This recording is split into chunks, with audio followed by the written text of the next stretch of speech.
Bonjour à toutes et à tous, c'est Thibaut. Aujourd'hui dans cette vidéo on va voir ensemble les différents types de minage qui existent dans le secteur des crypto-monnaies et notamment les différents outils que vous allez pouvoir utiliser pour pouvoir miner correctement des crypto-monnaies. Donc dans un premier temps on va voir ensemble les CPU qui sont notamment le processeur que vous retrouvez dans vos ordinateurs et qui pourront être utilisés sur certaines crypto-monnaies. On va voir ensemble aussi les cartes graphiques ou les GPU, les FPGA qui sont des circuits programmables qui commencent à apparaître dans le secteur des crypto-monnaies mais qui sont encore à leur balbutiement, c'est encore très peu développé, mais on touchera quelques mots également à ce sujet. Et en dernier lieu, on verra ensemble les ASIC qu'on a déjà évoqué à de nombreuses reprises sur nos différentes vidéos qui traitent déjà du sujet du mining. Donc restez bien jusqu'à la fin. Il y a beaucoup d'informations qu'il va falloir voir ensemble dans cette vidéo. On parlera des avantages, des inconvénients de chaque type de minage, pourquoi choisir tel ou tel matériel plutôt qu'un autre, quels sont les algorithmes qui vont avec tel type de matériel. Donc vraiment restez jusqu'à la fin puisqu'il y a énormément de choses qu'il va falloir qu'on voie ensemble dans cette vidéo.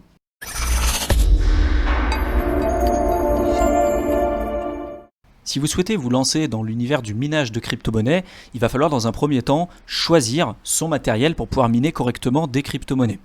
Il existe différents types de matériel qu'on va voir ensemble dans cette vidéo, mais tous les différents types d'outils qui se présenteront à votre disposition ne seront pas tous optimales pour pouvoir miner telle ou telle crypto-monnaie. Il n'existe pas aujourd'hui d'outils universels pour pouvoir miner tous les types de crypto-monnaies qui existent et tous les types d'algorithmes de manière optimale. Certains outils vont être beaucoup plus polyvalents que d'autres et vont vous permettre plus rapidement de miner certaines crypto-monnaies et certains algorithmes, et d'autres qui vont être très spécialisés, comme par exemple les ASIC, qui vont miner très spécifiquement une seule crypto-monnaie et un seul type d'algorithme en particulier, et qui vont être vraiment très efficaces sur ce type d'algorithme. Par contre, on va perdre en flexibilité. C'est vraiment ce qu'on va voir dans cette vidéo, et on verra qu'il n'existe pas une seule et même manière de fonctionner. Par contre, il y a vraiment des lignes directrices à avoir, et aujourd'hui la solution gagnante, c'est déjà dans un premier temps de pouvoir choisir correctement son matériel et de comprendre les différents outils qui se présentent à vous. Donc dans un premier temps, on va voir ensemble le minage par CPU. Qu'est-ce que c'est? À quoi ça sert? Donc premièrement, le CPU, c'est un processeur que vous avez tous finalement dans vos ordinateurs, que ce soit votre ordinateur portable, fixe, peu importe, vous avez tous un processeur. Il y a deux principaux constructeurs qui existent sur le marché. On va avoir Intel et on va avoir AMD.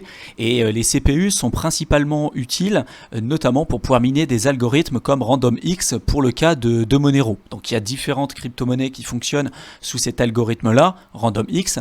Mais si vous souhaitez miner des crypto-monnaies qui fonctionnent sous l'algorithme RandomX, il faut savoir que les CPU, donc les processeurs, seront très largement favorables à ce genre d'utilisation que par exemple pour Bitcoin. Au départ, vous pouviez très bien miner du Bitcoin avec des CPU parce que la concurrence était très faible, et donc avec une toute petite puissance de calcul, vous aviez la possibilité de valider des blocs de transactions. Aujourd'hui, vous avez des ASIC qui sont présentes sur le marché, et donc qui sont des outils, vraiment les ASIC très spécialisés pour un seul et même type d'algorithme. Et du coup, si aujourd'hui vous êtes en concurrence directement avec des ASIC et que vous avez un processeur, un CPU, si vous faites la comparaison de la puissance de calcul que vous apportez au réseau, vous comprendrez tout de suite que c'est absolument pas la peine, par exemple, de miner du Bitcoin avec un CPU.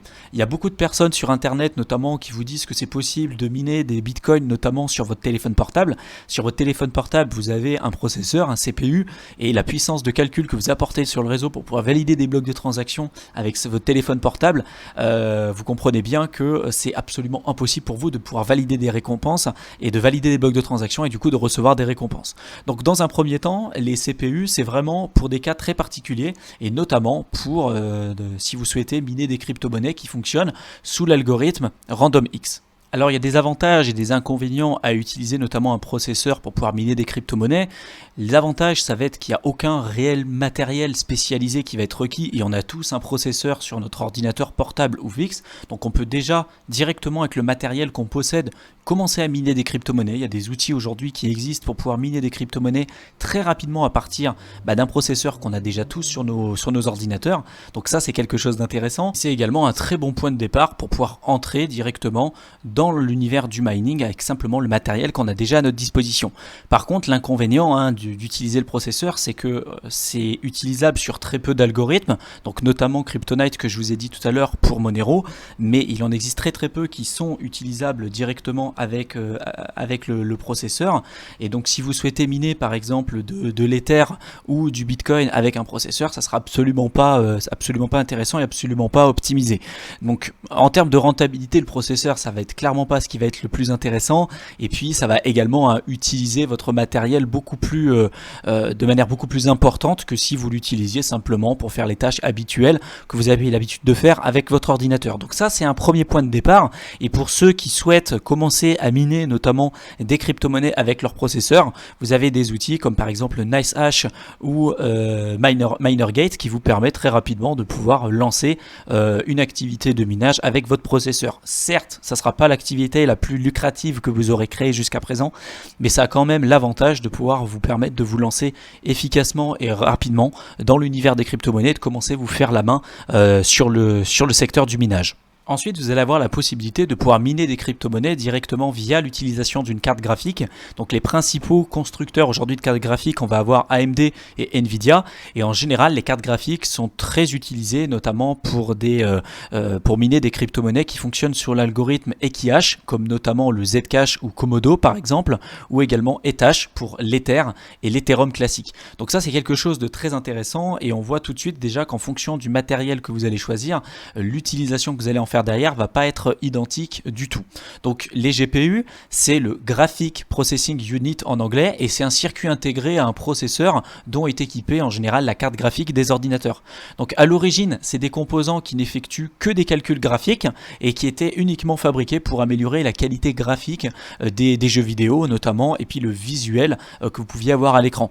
Mais ils ont été rapidement détournés pour le minage, puisqu'on s'est rendu compte que certaines cartes graphiques pouvaient être très intéressantes pour pouvoir miner certaines crypto-monnaies, notamment celles qui fonctionnent sous l'algorithme Ethash comme Ethereum classique ou l'Ether, et puis également Equihash comme par exemple le Zcash que je vous ai cité tout à l'heure. Alors il y a vraiment des avantages et des inconvénients à l'utilisation de la carte graphique. Dans les avantages, il va par exemple avoir le fait que la GPU c'est très bon dans tout ce qui va être calcul complexe en général, et ça va être très polyvalent dans son utilisation. Donc c'est vrai que si à un moment donné vous avez investi dans une carte graphique pour miner une crypto-monnaie en particulier qui vous intéresse, et que cette crypto-monnaie finalement n'existe plus, ou qu'elle va changer d'algorithme de minage parce que ça existe, il y a beaucoup de crypto-monnaies qui changent finalement d'algorithme de minage. On peut citer notamment Monero qui change à chaque fois son algorithme de minage pour être résistant notamment par exemple aux ASIC et éviter une centralisation de la puissance de calcul. Donc ça peut arriver, le fait que vous investissiez dans un projet et que vous commenciez à miner un projet, que finalement la carte graphique que vous avez utilisée n'est plus forcément aussi rentable qu'avant parce qu'on a eu un changement au niveau de l'algorithme, et le fait que vous ayez une carte graphique, on va être très modulable, ça va être très flexible, et du coup vous pourrez très facilement passer d'une crypto-monnaie à un autre simplement avec l'utilisation de cet outil. Donc ça, c'est vraiment très intéressant. C'est également un outil qui est très facile à trouver, et c'est très standard puisque c'est très largement utilisé dans l'industrie notamment du gaming. Je vous ai dit tout à l'heure que les principaux constructeurs, on avait AMD et Nvidia, donc vous pourrez également très facilement les revendre si jamais vous souhaitez arrêter l'univers du mining. Il y aura toujours une valeur marchande à votre carte graphique. Vous pourrez toujours revendre votre carte graphique, notamment sur des plateformes comme eBay, Amazon, etc. Il y aura toujours une valeur marchande derrière votre carte graphique. Il y aura toujours quelqu'un pour pouvoir vous l'acheter, ce qui n'est absolument pas le cas, notamment pour les ASIC. Donc il y a des inconvénients également à l'utilisation des GPU. Alors il existe également différents inconvénients à utiliser des cartes graphiques. Le premier inconvénient qu'on peut voir, c'est notamment la puissance de calcul qui va être apportée sur le réseau avec l'utilisation de la carte graphique par rapport à l'utilisation d'ASIC. C'est vrai que si vous choisissez une crypto-monnaie avec un algorithme de minage pour lequel on a déjà des ASIC présents sur le marché, ça va pas être intéressant pour vous d'utiliser des cartes graphiques pour pouvoir miner cet algorithme en particulier. Parce que de toute façon, la puissance de calcul que vous allez pouvoir apporter au réseau va être nettement moins performante, nettement moins intéressante et importante que l'utilisation notamment d'ASIC. Même si autrefois c'était possible par exemple de miner des bitcoins avec l'utilisation du CPU, CPU, du processeur.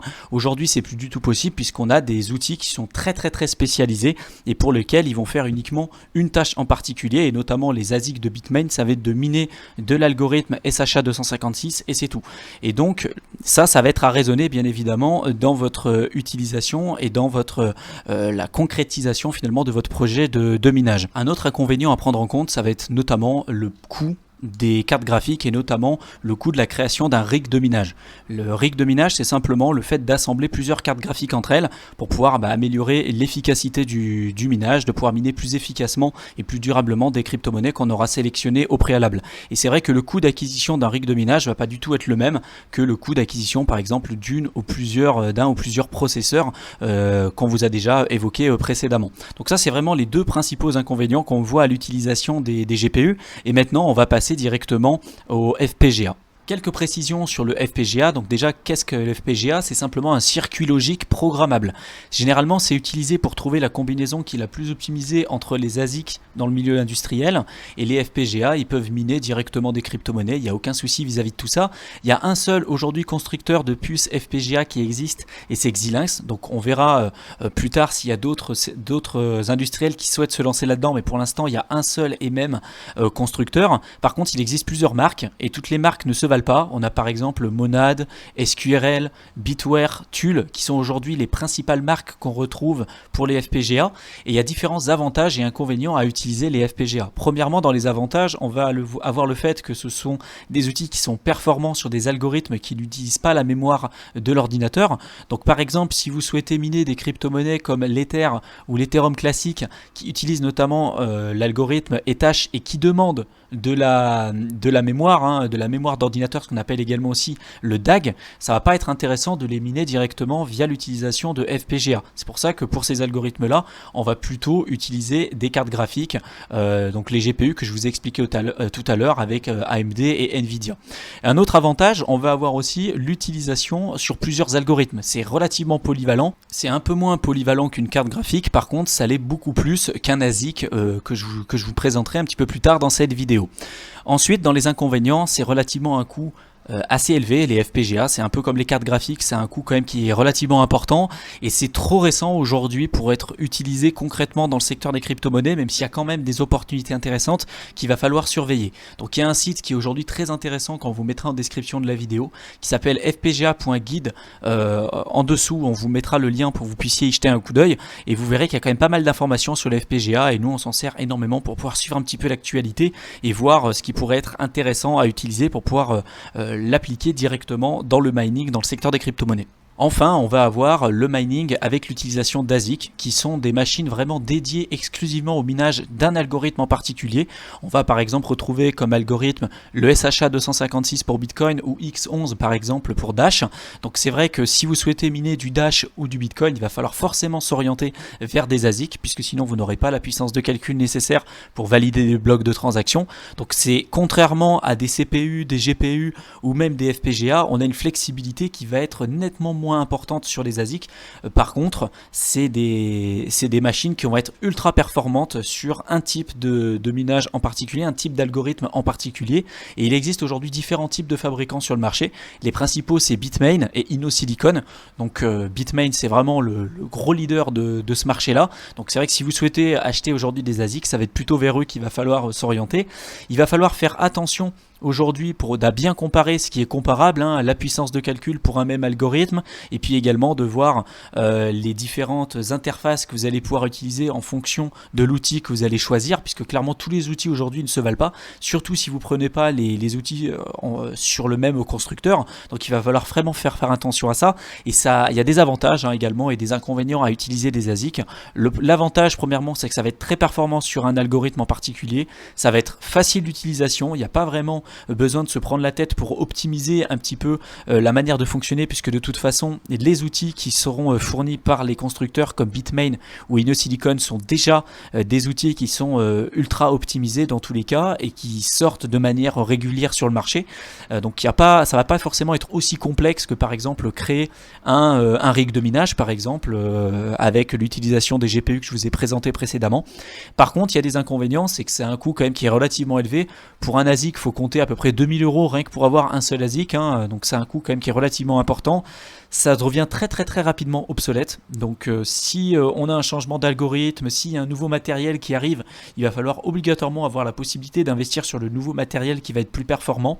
Donc ça en effet c'est quand même un inconvénient. On a une flexibilité qui va être très faible avec un ASIC, et puis c'est pas du tout utilisable sur toutes les crypto-monnaies, c'est même utilisable sur très peu de crypto-monnaies comme par exemple Bitcoin, Dash, etc. C'est vraiment primordial de pouvoir raisonner ses objectifs de minage en fonction des outils qu'on va pouvoir sélectionner.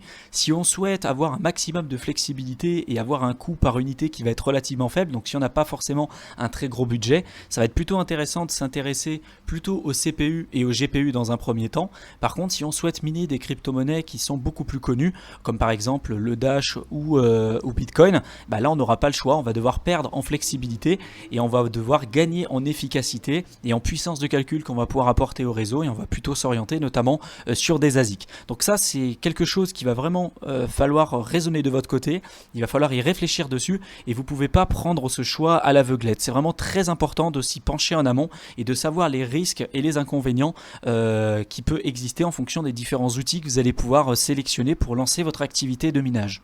Pour vous tenir informé un petit peu sur l'avancée de la formation de mining sur laquelle on travaille maintenant depuis un petit moment, on a déjà terminé là maintenant le module 1 avec les bases vraiment à connaître avant de se lancer dans l'univers du mining et tout ce qu'il faut savoir vraiment pour aller plus loin. Donc on essaie vraiment de faire la formation la plus complète possible à ce sujet et véritablement l'idée c'est d'avoir vos retours pour savoir quels sont aujourd'hui vos blocages pour pouvoir vous lancer et rentrer efficacement dans le monde du minage. Quels sont les outils que vous aimeriez avoir, qu'est-ce qui vous bloque aujourd'hui pour pouvoir vous lancer concrètement dans l'univers du mining, et nous ça nous permettra de pouvoir vraiment concrétiser tout ça et de créer cette formation vraiment pour vous, pour que ça soit la formation la plus complète qui existe dans toute la francophonie. Donc vraiment n'hésitez pas à nous donner vos retours, donnez-nous vos blocages, qu'est-ce qui vous empêche aujourd'hui de vous lancer concrètement dans l'univers du minage, donnez-nous vos retours, les sujets que vous aimeriez également aussi peut-être qu'on traite dans des prochaines vidéos. On attend vraiment vos retours et tout ceci se passe dans la section commentaires en dessous de la vidéo. Donc en tout cas je vous souhaite une excellente fin de soirée et j'espère vous retrouver dans une prochaine vidéo. Salut!